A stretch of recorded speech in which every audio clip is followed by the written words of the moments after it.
விருதுநகர் மாவட்டம் அருப்புக்கோட்டை அருகே உரிய ஆவணமின்றி காரில் கொண்டு செல்லப்பட்ட ரூபாய் 62,500 பணத்தை தேர்தல் பறக்கும் படையினர் பறிமுதல் செய்தனர்.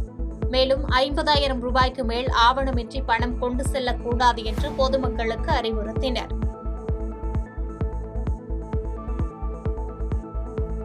திருவள்ளூர் அடுத்த மப்பேடு கூட்டுச்சாலையில் இருசக்கர வாகனத்தில் ஆவணமின்றி கொண்டு செல்லப்பட்ட ரூபாய் 1.75 லட்சத்தை தேர்தல் அதிகாரிகள் பறிமுதல் செய்தனர்.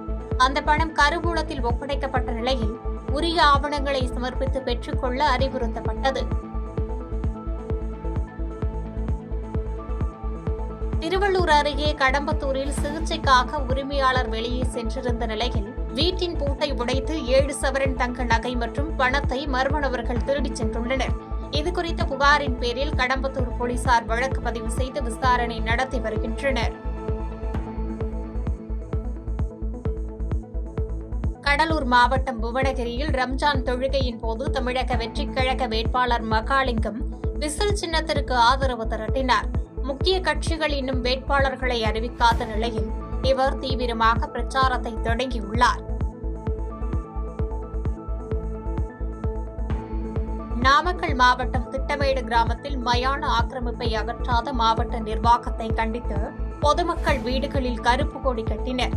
நீதிமன்ற உத்தரவை அமல்படுத்த கோரியும் வரும் சட்டமன்ற தேர்தலை புறக்கணிக்கப் போவதாகவும் அவர்கள் ஆர்ப்பாட்டத்தில் தெரிவித்தனர்.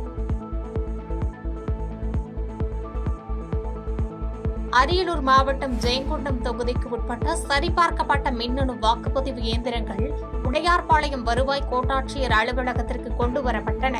அங்கு கட்சிகளின் பிரதிநிதிகள் முன்னிலையில் அவை பாதுகாப்பு அறையில் வைத்து சீல் வைக்கப்பட்டது. நெல்லை மாவட்டத்தில் 85 வயதுக்கு மேற்பட்ட முதியவர்கள் மற்றும் மாற்றுத்திறனாளிகளுக்கு தபால் வாக்கு விண்ணப்பம் வழங்கும் பணியை மாவட்ட ஆட்சித்தலைவர் தொடங்கி வைத்தார். சுமார் 10,300 பேருக்கு இந்த விண்ணப்பங்கள் வீடு வீடாக சென்று விநியோகிக்கப்பட்டு வருகின்றன.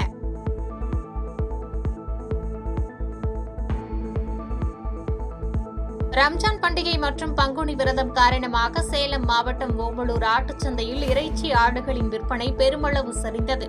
எனினும் வளர்ப்புக்கான குட்டி ஆடுகளை வாங்குவதில் விவசாயிகள் ஆர்வம் காட்டினர். சேலம் மாவட்டம் பள்ளப்பட்டி பகுதியில் உள்ள தனியார் மஞ்சள் கிடங்கில் ஏற்பட்ட தீ விபத்தில் பல லட்சம் ரூபாய் மதிப்பிலான 1,500 மூட்டைகள் எரிந்து சேதமடைந்தன. தீயணைப்பு வீரர்கள் 5 மணி நேரம் போராடி தீயை கட்டுப்படுத்தினர். செங்கல்பட்டு மாவட்டம் தாம்பரத்தில் உள்ள தனியார் பொறியியல் கல்லூரி சார்பில் 100% வாக்களிப்பதன் அவசியத்தை வலியுறுத்தி மாரத்தான் விழிப்புணர்வு ஓட்டம் நடைபெற்றது. இதில் 500க்கும் மேற்பட்ட மாணவ மாணவிகள் கலந்து கொண்டு விழிப்புணர்வு ஏற்படுத்தினர். தருமபுரி மாவட்டம் தீர்த்தமலையில் பராமரிப்பின்றி உள்ள அம்மா பூங்காவை வாகன நிறுத்தமாக மாற்றும் பஞ்சாயத்து நிர்வாகத்தின் முடிவிற்கு இளைஞர்கள் எதிர்ப்பு தெரிவித்துள்ளனர். பூங்காவை மீண்டும் சீரமைத்து மக்கள் பயன்பாட்டிற்கு கொண்டு வர வேண்டும் என்று கோரிக்கை வைத்தனர். திருவண்ணாமலை மாவட்டம் கீழ்பெண்ணாத்தூரில் 100% வாக்குப்பதிவை வலியுறுத்தி மாவட்ட ஆட்சித்தலைவர் தலைமையில் விழிப்புணர்வு பேரணி நடைபெற்றது. இதில் 500க்கும் மேற்பட்ட அரசு அலுவலர்கள் மற்றும் மகளிர் குழுவினர் பங்கேற்று விழிப்புணர்வு வாசகங்களை எழுப்பினர். வேலூர் மாவட்டம் குடியாத்தம் அருகே கர்நாடகாவிலிருந்து பன்றி வாங்க உரிய ஆவணமின்றி கொண்டுவரப்பட்ட ரூபாய் 4.20 லட்சத்தை பறக்கும் படையினர் பறிமுதல் செய்தனர். பறிமுதல் செய்யப்பட்ட பணம் குடியாத்தம் கருவூலத்தில் ஒப்படைக்கப்பட்டது. தஞ்சை பட்டுக்கோட்டையிலிருந்து கர்நாடகா சென்ற தேங்காய் ஏற்றி சென்ற லாரி பிரேக் செயலிழந்ததால் ஒசூர் அருகே சாலையில் கவிழ்ந்து விபத்திற்குள்ளானது. ஓட்டுநரின் சாதுரியமான செயலால் பின்னால் வந்த வாகனங்கள் மீது மோதாமல் பெரும் விபத்து தவிர்க்கப்பட்டது. நெல்லையில் இதுவரை ரூபாய் 19.60 லட்சம் மதிப்பிலான பொருட்கள் பறிமுதல் செய்யப்பட்டுள்ளதாகவும் விதிமீறல் தொடர்பாக 39 வழக்குகள் பதிவு செய்யப்பட்டுள்ளதாகவும் மாவட்ட ஆட்சித்தலைவர் தெரிவித்துள்ளார். மேலும் வாக்காளர் பட்டியலில் பெயர் சேர்க்க மார்ச் 27 வரை விண்ணப்பிக்கலாம் என அறிவித்துள்ளார். ஸோ நம்மளுடைய வாக்குச்சாவடிகள் எண்ணிக்கை 1678. ஸோ அது கான்ஸ்டண்ட்டாக இருக்குது, அதில் ஒன்றும் வேரியேஷன் இல்லை. வாக்குச்சாவடி அலுவலர்கள் polling staff presiding officer PO 1 2 3 அவங்க எல்லாத்தையும் சேர்த்து நமக்கு 8054 வாக்குச்சாவடி அலுவலர்கள் நமக்கு தேவைப்படுறாங்க. அதோட அதிகமான நம்பர்ஸ் நம்ம மாவட்டத்தில் இருக்குது. அடுத்த வாரத்தில் நம்ம ஃபர்ஸ்ட் ரேண்டமைசேஷன் முடிச்சதுக்கப்புறம் அவங்களுக்கு ட்ரைனிங் ஸ்டார்ட் பண்ணுறோம். கோவை மாவட்டம் வால்பாறை பொள்ளாச்சி நெடுஞ்சாலையில் 2 கார்கள் நேருக்கு நேர் மோதிக்கொண்ட விபத்தில் சுற்றுலா வந்தவர்கள் உட்பட 5 பேர் பலத்த காயமடைந்தனர். காயமடைந்தவர்கள் மீட்கப்பட்டு பொள்ளாச்சி அரசு மருத்துவமனையில் சிகிச்சைக்காக அனுமதிக்கப்பட்டுள்ளனர்.